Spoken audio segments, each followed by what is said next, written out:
we're on this hop. And Slammer is, I think he's a lieutenant or Lieutenant JG. He's a pilot, but he's in the back seat, and we were doing what's called a flip-flop hop. And what we do is we go out and demonstrate to the new students what the airplane could do. Tomcat was difficult to fight. So you had to kind of feel the airplane.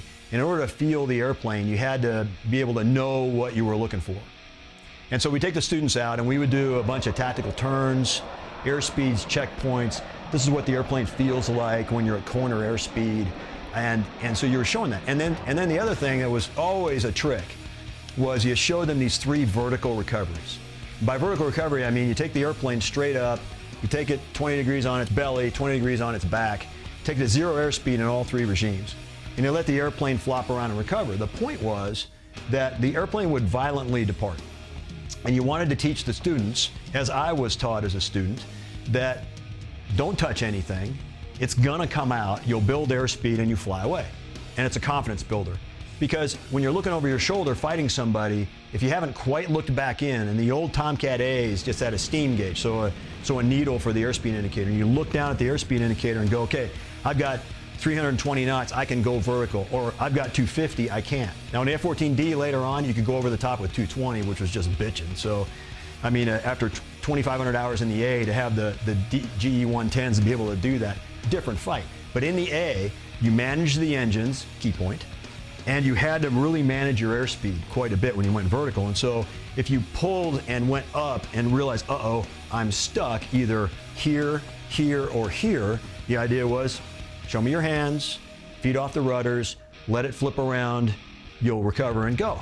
Student pilot, you sit in the back and you'd watch everything, and then you'd come back and you'd swap seats and get a full bag of gas, and you'd go back out and do it again. So we were on the first phase of that training flight, and I'm sitting in the back seat, and Nasty Manazar is in the front seat, my instructor. And we go through all the paces of the Tomcat, and it's flying beautifully, and we're taking it to the edge of the envelope. And we finish all the necessary maneuvers that we're supposed to cover, but we still had some gas left over. And Nasty calls back and says, hey, what do you think? You want to do anything else? I go, yeah, let's go see that 0 airspeed departure again. Okay, lock and harness, up we go, full military power. Back up, and this time I am just, come on man, I know this thing's gonna work.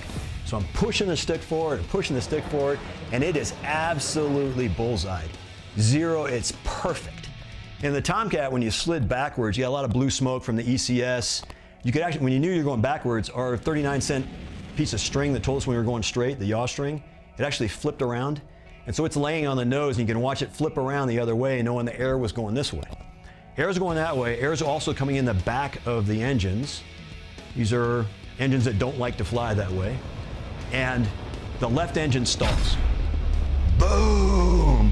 This big yellow fireball goes right by my left ear. Holy shit.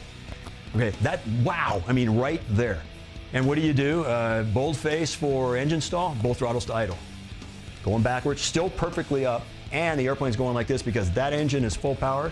This engine's stalled and it's 0. And the stall warning like right here.